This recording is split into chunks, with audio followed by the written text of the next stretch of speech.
Leaders in the North Country often fret, rightly, about the brain drain. Young, educated, entrepreneurial people leaving the region to seek their fortunes elsewhere, leaving fewer movers and shakers to make progress happen here. A big part of the problem is that rural high schoolers are less likely to go on to college than their urban or suburban counterparts. A program in Clinton County is trying to change that. That's today's story of the day.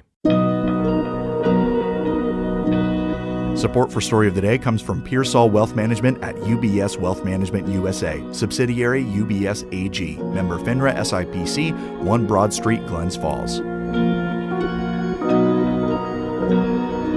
Hey, I'm David Sommerstein. It's Monday, June 12th. First up, lawyers appeared before an appellate court in Albany last week, arguing whether or not to redraw New York's congressional district maps again. WSKG's Von Golden reports. This lawsuit asks the court to allow the state's Independent Redistricting Commission another chance to redraw congressional maps. The plaintiffs in the case are supported by the DCCC, Democrats' national campaign arm. Their attorneys argue that the current court-drawn congressional maps were an emergency remedy ahead of last year's elections. They point out that the state's highest court didn't stipulate in their decision tossing out the old maps just how long the new ones should be in place. That's an idea presiding Justice Elizabeth Gary seemed receptive to during arguments. And so here we are with no statement as to duration. So, and awkward as it is for this court to be inferring, and you heard me ask the appellant's counsel, that's what we're asked to do. The GOP-backed defendants in the case argue that the remedial maps in place now are meant to be in place until the next census under statute. Unless the 5-member appellate panel unanimously agrees to reject the case, it's likely to be appealed to the state's highest court, the Court of Appeals. The makeup of that panel has changed since it tossed out the congressional maps last year, meaning it's quite possible it could open the door for new maps. In Ithaca, I'm Von Golden for North Country Public Radio. One of the founders of the Adirondack Explorer magazine has died. Bob Worth worked with Dick Beamish and Rachel Rice in the 1990s with the vision of creating a monthly newspaper covering the natural and human assets of the region. Worth also served as the chairperson of the Adirondack Museum in Blue Mountain Lake. According to his obituary, Worth was known for his sense of humor, modesty, and generosity. Worth grew up in Wilmington, Delaware, and spent most of his career as a traveling textbook salesman based out of New York City. He died on May 30th from melanoma. He was 92 years old. His family says that anyone who wants to honor Worth's memory can donate to the Adirondack Explorer or to the Center for Inquiry in Amherst, New York.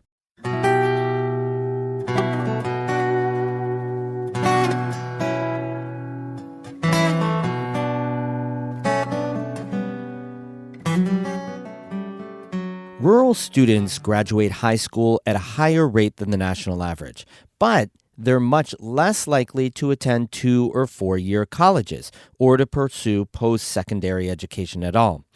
An international not-for-profit is trying to change that.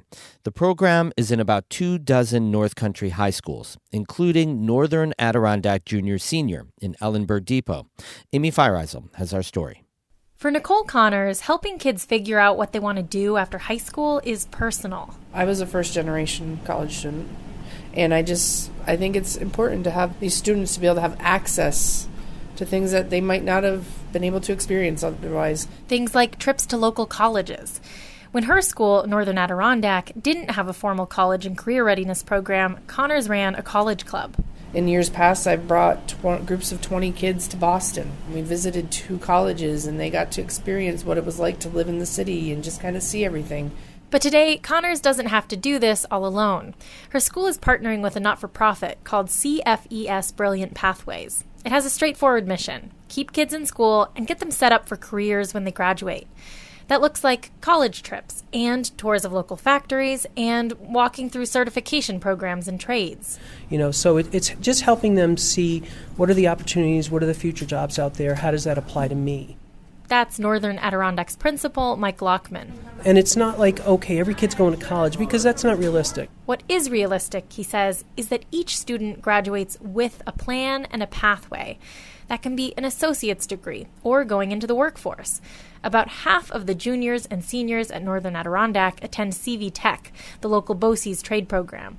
A lot of those classes are finishing with college credits, so those kids are saying, okay, well, maybe I'm going to go to SUNY Canton or something like that. Lockman says the CFES program helps make sure they're talking to every kid. Really gives like a foundation for us to be communicating with the kids and help them to think about it, talk about it, go home and communicate with their parents about it. CFES also organizes a peer mentoring program between high school and middle school students. That's happening here today in the cafeteria. About 75 kids burst into the room. They get together 1 to 2 times a month. Chris Mazzella is the CFES program director for Northern Adirondack. We match up junior high students with high school students. They go through activities that support essential skills. Today, it's teamwork and agility. So they have a challenge in front of them.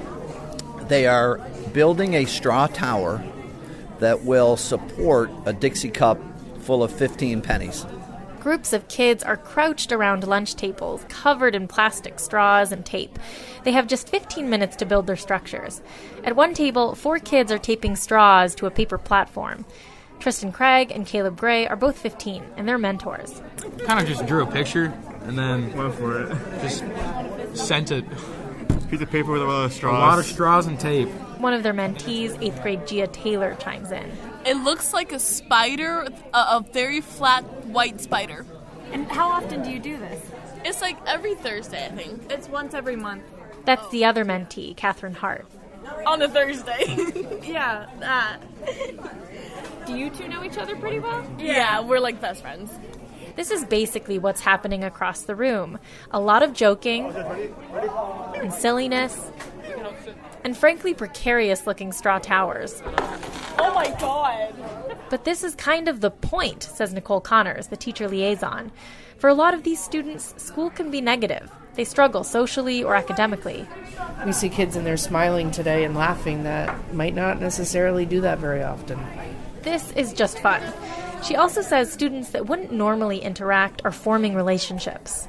So they have somebody to talk to. Some of these kids are at risk, and the mentors are there just to kind of be like, hey, how are you in the hallway? And I see kids all the time, when's our next meeting? And so it's connections. Some of these kids don't have connections. Students can volunteer for the peer mentoring group, but teachers also suggest kids. Tiana Siraj is a health educator at Northern Adirondack and helps out with CFES. We are pulling in kids that we notice are at risk or declining in one area or others.